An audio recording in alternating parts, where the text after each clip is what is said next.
Hello hello everyone, क्या हाल चाल दोस्तों। इनकम टैक्स की जो समरी है तैयार हो गई है ई बुक, और ये आपको मिल जाएगी हमारे कोर्स मटेरियल सेक्शन में। पर ये आपको एग्ज़ाम से एक महीना पहले मिलेगी। अभी जो है मैंने पेड बेसिस पर लॉन्च करी है बाकी सभी स्टूडेंट्स के लिए जिन्होंने हमसे क्लासेस नहीं ली है। आपको मैं दूंगा एग्ज़ाम से एक महीना पहले, अगर आपको ये चाहिए होगी तो। और इसको मैं अपडेट वगैरह कर दूंगा, यानी और कुछ नोटिफिकेशन सर्कुलर्स आए हैं, कुछ इसमें कोई करेक्शन करनी है, कोई स्पेलिंग मिस्टेक हो गई है क्योंकि फर्स्ट एडिशन है, कोई टाइपिंग एरर हो गया है, तो वो सब चीज़ें मैं देखकर दोबारा से इसका प्रिंट आउट लेकर स्टडी करके एग्ज़ाम से एक महीना पहले आपको फ्री में अवेलेबल करवा दूंगा। अभी अवेलेबल ये फ्री में नहीं है, कहीं और से मिलती है तो ठीक है, बट अगर लेना चाहते हैं तो 99 रुपीज़ की मैंने लॉन्च करी है। सजेशन दूंगा मत लीजिए, क्योंकि आपने ऑलरेडी जो है नोट्स पढ़े हैं, उन्हीं का जो है ये प्रिंटेड वर्जन है और ये आपको फ्री में मिलेगा एग्ज़ाम से एक महीना पहले। तब तक मैं इसमें और करेक्शन करनी होगी तो कर लूँगा, और ज़्यादा कुछ है नहीं, नोट्स को ही उतारा हुआ है और कुछ नहीं है। यहाँ पर देखिएगा provisions for filing return of income and self assessment, इसके क्वेश्चंस करेंगे हम लोग। इलस्ट्रेशन नंबर 1 आ रही है। Paras aged 55 years is a resident of India. During the financial year 1920 interest of 2,88,000 was credited to his non-resident external account with SBI. 30,000 being interest on fixed deposit with SBI was credited to his saving bank account during this period. He also earned 3,000 as interest on this saving account. Is Paras required to file return of income? बताइए बताइए, सोचिए सोचिए। मैं आपको इसमें बस ये hint देना चाहता हूँ कि नॉन रेजिडेंट एक्सटर्नल अकाउंट से अगर आप पैसा कमाते हैं, अगर वो नॉन रेजिडेंट है तो वो पैसा, इंटरेस्ट का पैसा, उसके लिए एग्जेम्प्ट होता है। क्या आपका आंसर चेंज होगा if he has incurred 3 lakh as travel expenditure of self and spouse to US to stay with his married daughter for some time? खैर वैसे तो ये एक तरह से एक नॉन रेजिडेंट ही है आई थिंक। अच्छा ये रेजिडेंट है, ओके ये रेजिडेंट है। तो रेजिडेंट अगर है और उन्हें जो है इंटरेस्ट मिलता है 2,88,000 का नॉन रेजिडेंट एक्सटर्नल अकाउंट में, तो वो एग्जेम्प्ट होता है। और एग्जेम्प्ट क्यों होता है? क्योंकि मान लेते हैं कभी ना कभी नॉन रेजिडेंट रहे होंगे, इसलिए इन्होंने नॉन रेजिडेंट एक्सटर्नल अकाउंट खुलवाया होगा। अब क्योंकि एनआरई अकाउंट खुलवा लिया, उसमें पैसे डाल दिए, तो वो पैसे पर जो इंटरेस्ट मिलता है उसे एग्जेम्प्ट किया गया है, उसे एग्जेम्प्ट किया हुआ है। आपको रिटर्न देनी होती है अगर आपकी जो टोटल इनकम है before giving effect of deduction under chapter 6A, या जो कैपिटल गेन की एग्जेम्पशन है वो लेने से पहले आपकी जो इनकम है वो 2.5 लाख या उससे एक्सीड करती है, 2.5 लाख से एक्सीड करती है बेसिकली। तो यहाँ पर आप देखेंगे आपकी जो इनकम आ रही है, फिक्स डिपॉजिट का जो इंटरेस्ट है उससे आ रही है 30,000, सेविंग बैंक का इंटरेस्ट है उससे भी आ रही है। हालांकि जो सेविंग का इंटरेस्ट है उसकी 80TTA में डिडक्शन मिलती है, वो यहाँ पर इन्होंने माइनस कर लिया है, और टोटल इनकम जो आई है वो है 30,000। अगर आप डिडक्शन से पहले भी देखेंगे टोटल इनकम, यानी ग्रॉस टोटल इनकम, वो भी 2.5 लाख से एक्सीड नहीं करती है, क्योंकि बेसिक एग्जेम्पशन लिमिट से इनकी कम इनकम आ रही है, इसके लिए इनको रिटर्न नहीं भरना पड़ेगा। In the above solution interest of 2,88,000 earned from non resident has been taken as exempt on the assumption that mister Paras a resident has been permitted by RBI to maintain the aforesaid account. अगर मैं इसको change कर लूँ, क्योंकि मैं कहता हूँ कि नॉन रेजिडेंट जो नॉन रेजिडेंट एक्सटर्नल अकाउंट बनाते हैं उनके लिए इंटरेस्ट एग्जेम्प्ट होता है। हमारे जो पारस है वो तो रेजिडेंट है, और हो सकता है कि इनको अप्रूवल ना मिली हो, फिर भी इन्होंने अपना अकाउंट खोल के रखा हो। अगर मैं दूसरी एजम्पशन ले लूँ तो फिर जो है 2,88,000 का भी इंक्लूड हो जाएगा, टैक्सेबल इनकम में इंक्लूड हो जाएगा, और फिर इन्हें रिटर्न भरनी पड़ेगी। चलिए मान लेते हैं, इसको आप इग्नोर कर लेते हैं, मान लेते हैं कि इन्होंने जो है खर्चा जो है 3 लाख का किया है फॉरेन ट्रैवल पे। अगर ऐसा काम किया है इन्होंने तो भी इन्हें मैंडेटरली अपनी रिटर्न भरनी पड़ेगी। ये इस बार चेंजेस आए हैं, मैंने आपको लिखवाए भी हैं। तो अभी बात हुई आपकी इलस्ट्रेशन नंबर 1 की। पेज नंबर 13 पर आ रही है एक इलस्ट्रेशन नंबर 2। ये पूछते हैं कि आपको रीजन बताना है whether the return of income can be revised under section 139 sub section 5 of the income tax act in the following cases. Belated return filed under section 139 sub section 4।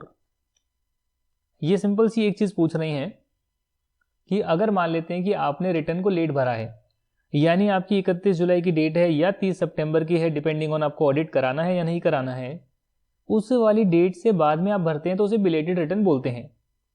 अगर आपने late भरी है रिटर्न तो क्या आप उसको रिवाइज कर सकते हैं? द आंसर इज बिल्कुल कर सकते हैं। आप किसी भी रिटर्न को रिवाइज कर सकते हैं, पर उसकी एक टाइमलाइन दे रखी है कि असेसमेंट ईयर कंप्लीट होने से पहले पहले आप रिवाइज कर सकते हैं जितनी बार भी आप करना चाहें। चाहे आपने ओरिजिनल रिटर्न भरी हो, चाहे आपने लेट रिटर्न भरी हो, चाहे आपने कभी भी रिटर्न भरी हो। गलती हो गई तो चेंज कर सकते हैं, रिवाइज कर सकते हैं। क्या आप रिवाइज एक ही बार कर सकते हैं या बार बार कर सकते हैं? ये क्वेश्चन नंबर 2 पूछता है, पार्ट नंबर 2 पूछता है। आप रिटर्न को कितनी बार भी रिवाइज कर सकते हैं असेसमेंट ईयर कंप्लीट होने से पहले, या फिर असेसमेंट कंप्लीट हो जाए उससे पहले। अगर आपने जो भरा, जो भी आपने रिटर्न भरी उससे रिवाइज करना चाहते हैं, बट आपका जो है असेसमेंट ही कंप्लीट हो गई, स्क्रूटनी में आया, असेसिंग ऑफिसर ने देखा, असेसमेंट कंप्लीट कर दी, तो उसके बाद कैसे रिवाइज करेंगे? सोच के देखिए। तो इसलिए यहां पर ये लिखा हुआ है, return of loss filed under section 139 sub section 3। अगर आपने रिटर्न लॉस की भरी है तो भी दिक्कत क्या है? आप उससे भी रिवाइज कर सकते हैं। कोई भी रिटर्न को आप रिवाइज कर सकते हैं, इसमें दिक्कत क्या है? कोई भी दिक्कत नहीं है। रिटर्न ऑफ लॉस भरे, रिटर्न ऑफ प्रॉफिट भरे। अब प्रॉफिट आएगा तो प्रॉफिट दिखाएंगे, लॉस आएगा तो लॉस दिखाएंगे। गलती हो गई तो रिवाइज कर देंगे, सिंपल सी बात है। ये इलस्ट्रेशन नंबर अब हम 3 की तरफ मूव करेंगे, 10.30 की तरफ। यहां लिखा है, Mrs Hetal, an individual engage in the business of beauty parlour, has got her books of accounts for the financial year ended 31st March 20 audited under section 44AB. Her total income for the assessment year 2021 यानी previous year 1920 is 3,35,000. She wants to furnish her return of income for assessment year 2021 through a tax return preparer. Can she do so? तो इसमें दिक्कत क्या है? पर problem यह है कि जो टैक्स रिटर्न प्रिपेयरर्स होते हैं, टैक्स रिटर्न प्रिपेयरर्स होते हैं, जो शायद हमने बिल्कुल एंड में यहां पर कुछ पढ़ा था, टैक्स रिटर्न प्रिपेयरर्स, ये आपको असिस्ट करते हैं आपकी आईटीआर फाइल करने के लिए, और ये अपने साइन उस पर लगाते हैं। हालांकि जो सीए है, लीगल प्रैक्टिशनर है, ऑफिसर है शेड्यूल बैंक का, एम्प्लॉय है ऐसे पर्सन का जिसके अकाउंट्स ऑडिट करवाने की जरूरत नहीं है, वो लोग इनकम टैक्स रिटर्न प्रिपेयरर नहीं हो सकते हैं। हालांकि जो इंडिविजुअल और हफ होते हैं, इंडिविजुअल और जो हफ होते हैं, एक लाइन मैंने और इंसर्ट कर दी है, individual and HUF whose accounts are required to be audited under section 44AB और under any other law cannot furnish their return through tax return preparer. अब ये बात जो है, देखा मैंने बुक कमेंट किया तभी मैंने आपको नहीं दी है बुक अभी, क्योंकि कुछ एडिशनल बातें हैं, मैं इसको और रेफर करूंगा और रिफाइन करूंगा, और कुछ एडिशनल बात, एक लाइन लिखनी है, एक लाइन हटानी है, वो काम करने के बाद मैं आपको ये बुक दूंगा और एब्सोल्युटली फ्री दूंगा, क्योंकि डेफिनेटली आपने बैच लिया हुआ है। नोट्स के साथ बुक भी मिलेगी, एग्जाम से पहले नवंबर 20 तक एप्लीकेबल रहेगी। उसके बाद भी अमेंडमेंट का वीडियो आ जाएगा और अमेंडमेंट भी मैं आपको दे दूंगा। खैर वो तो चलते रहेगा, फिलहाल हम ये एक बार क्वेश्चन देखते हैं क्या लिखा है। 139B सेक्शन में लिखा है, सेक्शन 139B, इसका भी हम रेफरेंस जरूर देते हैं, आई थिंक दिया हुआ है वैसे हमने, है ना। सेक्शन 139B में लिखा है कि अगर आप के अकाउंट्स को ऑडिट करवाना जरूरी है, उस केस में आप जो है इनकम टैक्स रिटर्न प्रिपेयरर के थ्रू अपनी रिटर्न नहीं भरा सकते, आपको खुद ही भरनी पड़ेगी, क्योंकि डेफिनेटली आपकी अगर बड़ी कंपनी है तो आपको खुद ही रिटर्न भरनी भी चाहिए। और देखते हैं कोई इलस्ट्रेशन वगैरह है, तो यहाँ पर सीधा एक्सरसाइज ओपन हो गई है और पेज नंबर इसका है करीब 37। क्वेश्चन नंबर 1 देखिएगा इसका, state with reasons whether you agree और disagree with the following statements. Return of income of limited liability partnership could be verified by any partner. भाई देखिए, लिमिटेड लाइबिलिटी पार्टनरशिप में एक डेजिग्नेटेड पार्टनर होता है, यानी जिस बंदे की फर्म होती है, और बाकी सारे जो पार्टनर्स होते हैं वो एक तरह से शेयर होल्डिंग में तो आते हैं, पर उनको सैलरी वगैरह भी ज़्यादा मिलती है, प्रॉफिट शेयरिंग थोड़ा सा ही मिलता है, और बहुत सारे तो सैलरी पर पार्टनर होते हैं। तो यहाँ पर जो है डेजिग्नेटेड पार्टनर ही साइन करता है, बट अगर किसी कारणवश डेजिग्नेटेड पार्टनर नहीं कर पाता है तो फिर जो है कोई दूसरा पार्टनर जिसको असाइन करा हुआ है रिस्पॉन्सिबिलिटी, वो कर सकता है। समझ रहे हैं आप बात? और कोई पार्टनर कर सकता है, तो ये कारण होते हैं, अदरवाइज तो डेजिग्नेटेड पार्टनर ही करेगा। Time limit for filing return under section 139(1), याद रखना सेक्शन 139 सबसेक्शन 1 है, जो नॉर्मली आपकी जो ड्यू डेट होती है, टाइमलाइन होती है, वो दे रखी है। In case of mister A having a total turnover of 160 lakh यानी 1 crore 60 lakh rupees for the year ended 31st March 2020, whether or not opting to offer presumptive income under section 44 AD is 30th September 2020. क्या इन्हें audit कराना जरूरी है? The answer is, अगर ये presumptive income में follow करते हैं, मतलब प्रिजम्पटिव इनकम ये लेते हैं बेनिफिट, उस केस में तो जो प्रिजम्पटिव टैक्सेशन फॉलो करते हैं उन्हें ना तो बुक्स ऑफ अकाउंट्स बनाने होते हैं ना ऑडिट कराना होता है। अगर ये प्रिजम्पटिव टैक्सेशन प्रोविजंस के अंडर अपना टैक्स नहीं देना चाहते हैं तो इन्हें जो है अपने अकाउंट्स को ऑडिट करवाना पड़ेगा, क्योंकि इनका टर्नओवर 1 करोड़ से एक्सीड कर चुका है और ड्यू डेट उस केस में 30 सितंबर होगी। अदरवाइज इन्हें ऑडिट नहीं कराना तो इनकी जो ड्यू डेट है वो 31 जुलाई ही होगी। अब देखते हैं क्वेश्चन नंबर 2। क्वेश्चन नंबर 2 कहता है mister Vineet submits his return of income on 12 September 2020 for assessment year 2021 consisting of income under the head salary, income from house property, bank interest. On 21st January 2021, he realized that he had not claimed deduction under section 80TTA. In respect of interest income on saving bank account, he wants to revise his return of income. Can he do so? Examine would your answer be different if he discovered omission on 21st April 2021. Simple सी बात कही हुई है कि mister Vineet ने अपनी return को सितंबर 20 में भरा, असेसमेंट ईयर 2021 यानी कि पिछले साल की जो रिटर्न है उसको भरा। हालांकि इन्हें एक मिस्टेक मिलती है और वो जनवरी 21 में मिलती है, यानी असेसमेंट ईयर कंप्लीट होने से पहले मिलती है। क्या ये ठीक कर सकते हैं या नहीं कर सकते, आप मुझे बताएंगे। क्या ये कर सकते हैं, नहीं कर सकते? आप जो है अपनी रिटर्न को रिवाइज कर सकते हैं, चाहे वो ओरिजिनल रिटर्न हो चाहे वो बिलेटेड रिटर्न हो, यानी कि आपने लेट फाइल करी हो। आप दोनों टाइप की रिटर्न को रिवाइज कर सकते हैं, ठीक है ना। यहां पर आप पूरा एक्सप्लेन कर आएंगे। क्योंकि इनको अपने अकाउंट्स ऑडिट करवाने की जरूरत नहीं है, इसीलिए due date of filing return जो है इनके लिए होनी चाहिए थी 31 जुलाई 2020। अगर 19-20 आप साल लेंगे तो 19-20 खत्म होने के बाद जो 31 जुलाई आएगा 20 का, तब तक इन्हें अपनी रिटर्न भरनी चाहिए थी पिछले साल की। हालांकि ये भरते हैं 12 सितंबर को। 12 सितंबर को भरने का मतलब है कि इनकी ये रिटर्न बिलेटेड रिटर्न मानी जाएगी अंडर सेक्शन 139 सबसेक्शन 4। अगर ये बिलेटेड रिटर्न है, उससे फर्क नहीं पड़ता है, आपको गलती मिलती है तो आप रिवाइज उसे भी कर सकते हैं। ये लाइन आप लिख कर आएंगे और इसीलिए जो है मिस्टर विनीत जो है रिवाइज कर सकते हैं और क्लेम कर सकते हैं डिडक्शन 31 मार्च 2021 तक, यानी 19-20 साल का जो प्रीवियस ईयर है उसका नेक्स्ट ईयर जो असेसमेंट ईयर होता है वो खत्म होने से पहले पहले तक। अगर ये रिवाइज करना चाहते हैं अप्रैल 21 में, तो उसके बाद वो रिवाइज नहीं कर सकते हैं। क्वेश्चन नंबर 3 आ रहा है आपके स्टडी मटेरियल का।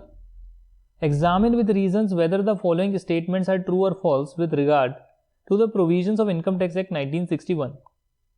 The assessing officer has the power to allot PAN to any person by whom no tax is payable. जरूरी नहीं है कि आपको टैक्स पेमेंट होगा तो ही पैन लेना है। आप किसी कंपनी के डायरेक्टर हैं तो भी हो सकता है, कोई और रिक्वायरमेंट आपने एक्ट में दे दी तो भी हो सकता है। असेसिंग ऑफिसर चाहेगा तो वो कर सकता है, पैन नंबर अलॉट कर सकता है, उसमें कोई बड़ी बात नहीं है। वेयर द कर्ता Wahab is absent from India, the return of income can be verified by any male member of the family. देखिए, अगर कर्ता एब्सेंट होगा तो कोई भी एडल्ट मेंबर जो है ना, कोई भी और एडल्ट मेंबर जो है वो कर सकता है रिटर्न को वेरीफाई। अगर कर्ता एब्सेंट है तो जैसे डेजिग्नेटेड पार्टनर एब्सेंट होने के केस में कोई और पार्टनर कर सकता है, वैसे ही कर्ता एब्सेंट होने के केस में कोई और मेंबर कर सकता है रिटर्न को वेरीफाई, चाहे मेल हो या फीमेल हो। क्वेश्चन नंबर 4 कहता है explain the term return of loss. अगर आप रिटर्न में लॉस दिखाना चाहते हैं, मतलब कि आपका लॉस आ रहा है, तो उसे रिटर्न ऑफ लॉस बोलेंगे। Can loss be carry forwarded even if return of income has not been filed as required.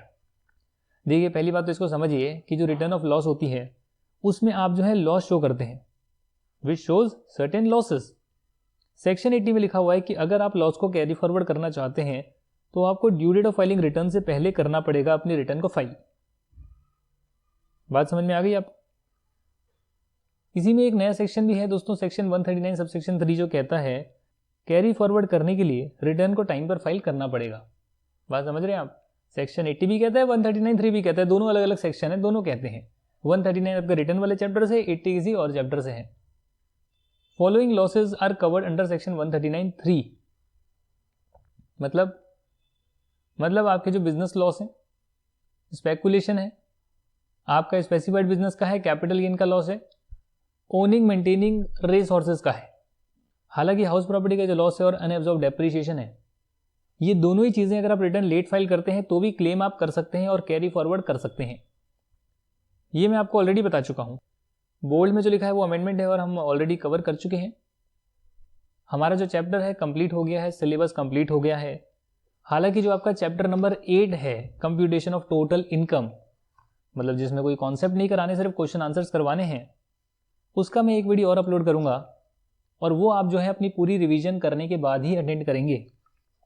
सारे के सारे जो MCQs हैं मैं अपलोड कर चुका हूं, आपकी ऐप में आ रहे हैं, वेबसाइट में आ रहे हैं। learnzup.com पर जाइए, वेबसाइट से अटेम्प्ट करिए। अगर आपको कोई क्वेश्चन का जवाब नहीं समझ में आ रहा तो एक बार जो है MCQ हिस्ट्री में जाकर भी देखना। वेबसाइट की बात कर रहा हूँ, ऐप में भी जल्दी आएगा फीचर, वेबसाइट में जाकर देखना। वहाँ व्यू एक्सप्लेनेशन का ऑप्शन होगा जिसमें आपको उसकी एक्सप्लेनेशन मिल जाएगी। अगर उसमें कोई टेक्निकल चीज़ होगी तो, स्ट्रेट फॉरवर्ड आंसर होगा तो एक्सप्लेनेशन नहीं मिलेगी।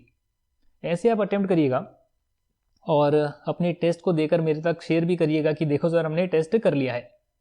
जिन लोगों ने पेन ड्राइव या गूगल ड्राइव ली है तो उनके पास जो है एंड्रॉयड एप्लीकेशन का एक्सेस नहीं होगा, मतलब एंड्रॉयड एप्लीकेशन में जो MCQ है उसका एक्सेस नहीं होगा। तो उनके लिए मैं एक नया कोर्स लॉन्च करने वाला हूँ, absolutely free, MCQ test series. तो वहाँ से वो जो है प्रैक्टिस कर सकते हैं, जो एग्जाम से 1-1.5 महीना पहले उन्हें मिल जाएगा। शायद सभी लोगों को मिल जाएगा। थैंक यू वेरी मच ये वीडियो देखने के लिए। नेक्स्ट वीडियो में आपका लास्ट चैप्टर होगा। लास्ट चैप्टर के सिर्फ क्वेश्चन आंसर्स होंगे, कंप्यूटेशन ऑफ टोटल इनकम, यानी हर हेड से अलग अलग इनकम आ रही है, सबको ऐड कर दिखाना है। तो आप कैसे दिखाएंगे, जो सबसे मुश्किल माना जाता है और करीब 10 से 16 नंबर तक का उसमें से आता है। 10 नंबर का तो आता ही है और कंपलसरी क्वेश्चन में भी आ जाता है। तो फिर मिलते हैं नेक्स्ट क्लास में और आपकी लास्ट क्लास में। तब तक के लिए आपका बहुत बहुत धन्यवाद। Thank you so much for watching this. I wish you all the best.